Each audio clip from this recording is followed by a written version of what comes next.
Hello, in this video I'm going to talk about the Civil War and the early battles of the Civil War and really focused on the Eastern Theater of War. I've got some other videos where I'm about to go into a little bit about the Western Theater in these early battles, but this one's going to be focused on the Eastern Theater. Now, I'm not also going to go into all the tactics or the weapons used or things like that. It's not really a military history here. There's a little bit here that's going on as far as key battles and what's happening and overall goals. But my videos generally focus more on the political consequences of what's going on and just a little bit of the surface of maybe the tactics and what's happening in these battles. So if that's what you're looking for, you're not going to find it in this video. All right. Let's start off with the first battle of Bull Run, and it's also called by the Confederates. It's called the First Battle of Manassas. So this battle takes place in July of 1861. So it's the first major battle. The war starts off in April of 1861 with Fort Sumter, and First Battle of Bull Run is, like I said, the first major battle of the war. Large scale fighting forces on both sides. We see here that it is a Confederate victory. In large part to the work of General Stonewall Jackson. That wasn't going particularly well for the Confederates early on, and this is actually where he gets his nickname of Stonewall Jackson. Before that, that was not, he didn't have that nickname. He had a few other nicknames, but not Stonewall Jackson, which he's now known by. And basically, the Confederates are having a rough time of it and being about to be overrun in many places, but General Jackson's forces are standing firm, and General Barnard B sees the men and he yells, "There stands Jackson like a stone wall. Rally round the Virginians." And the rest of the Confederate Army rallies there, and they hold the line, and it ultimately leads to a victory. The Union forces break and have to retreat. They retreat all the way back to D.C. They're able to keep the Confederates out of D.C., which would have been a serious blow had the Confederates been able to take the Union capital so early in the war. But they don't.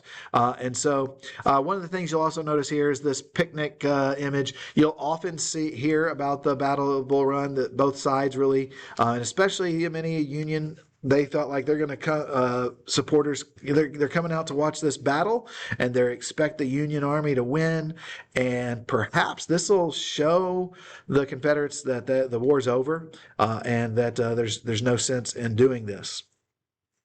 Of course, we know now that that's not what happens. The war continues on for many years, and it's going to be a terrible, bloody war. And this battle is really the first sign of that, much to the surprise of many onlookers. Now, we're going to jump now into the Battle of Hampton Roads. It's also called the Monitor versus the Merrimack sometimes.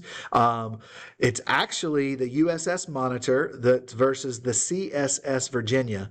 And so the Virginia is the Merrimack. It was a Union ship that was renamed as the Confederates capture it and refurbish it. And this battle is significant because it's a battle of ironclad ships. And so you can see the Virginia here in the background and the Monitor here in the foreground. But what you may also be able to tell is they're both clad in iron. And so what happens is that the iron is strong and the cannonballs are bouncing off, and they basically fight to a draw. But what's really significant here is that naval warfare has changed forever now. All these wooden boats all around the world, once they come into contact with ironclad ships, they're going to be in trouble because these ironclad ships can withstand a lot more damage. They can get a lot closer, and then they can inflict a lot of damage to these wooden boats. And so instantly you have a very big shift that's going to happen all around the world to where you're going to need ironclad boats to have a successful navy. Now, ultimately, this battle is, like I said, it ends in a draw, but what that means, though, is that the Union is able to keep their excuse me, they're going to be able to keep their blockade of the Confederates. And so while it's, in one sense it's a draw, in another sense that means it's a victory for the Union because they're able to keep their blockade going. This pairs up really well with the Peninsular Campaign because this starts in March of 1862, and then the rest of those succeeding battles that are part of the actually part of the Peninsular Campaign take place basically right at the same time. And so let's get into the Peninsular Campaign.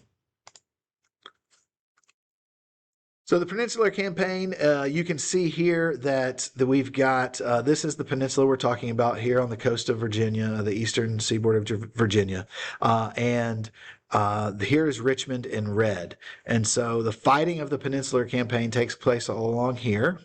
And they're heading towards Richmond, the Union is trying to capture the Confederate capital of Richmond.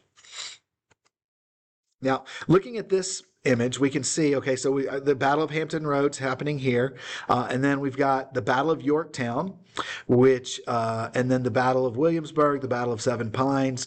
And so one of the things you need to understand here with the Battle of Yorktown, George McClellan is the head of this, is leading this Peninsular Campaign to try to capture Richmond. And on this map, it would be somewhere over here off the visual part of the map, the part you can see of the map. And so it's trying to get to Richmond, but that is not going to, he wants to get there, but he's too timid. He's too slow. He's too methodical.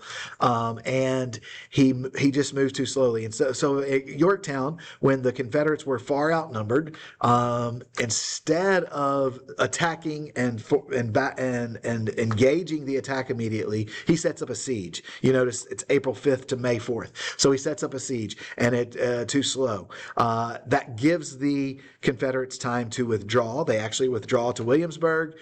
They attack at Williamsburg the following day, but the Union forces are then able to push and are successful here and push the Confederates back, but again, too slow moving. So the Battle of Seven Pines, you see happening here, so they're able to retreat to try to defend Richmond. The battle here, though, notice it's several weeks after the Battle of Williamsburg. And so you see the Union forces led by McClellan dragging their feet, going too slow. Well, at the Battle of Seven Pines, we kind of start to see a lot of the same thing. It was a poorly, now, this is actually an attack by the Confederates, but it's poorly coordinated. The fighting is confused, and it's ultimately an inconclusive battle. General Johnston for the Confederates is wounded in it, seriously wounded, and it also just shows how cautious and defensive he was.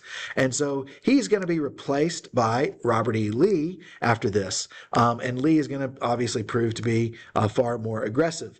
And what we see with the next big battle is not the Battle of Seven Pines, but the Battle of 7 Days, which really takes place across 7 days right outside of Richmond. But what we see here with the Battle of 7 Days is that Robert E. Lee is much more aggressive. He's far more aggressive than General McClellan is. And so because of that, he is able to push and push and push and repel the attack by McClellan and protects Richmond.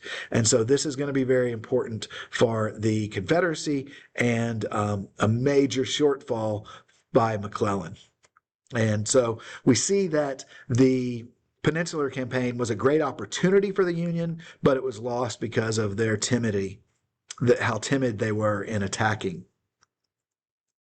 And so this is kind of, you can see all this. The Union wanted to capture the Confederate capital of Richmond and end the war quickly. McClellan's overly cautious and doesn't press his advantage. Union troops are pushed back, outnumbered by the Confederates led by Stonewall Jackson and Robert E. Lee. And so that's kind of the overview of the Peninsular Campaign, these early battles. Lots of opportunity for the Union, but they're just not winning and not doing enough to really take control. Now, these are not this is not every battle of the Peninsular Campaign. These are just a few of the key battles. There's several other battles that are also significant and some less significant, but this is kind of the big overview, the big idea of the Peninsular Campaign. Hopefully that helps you understand a little bit.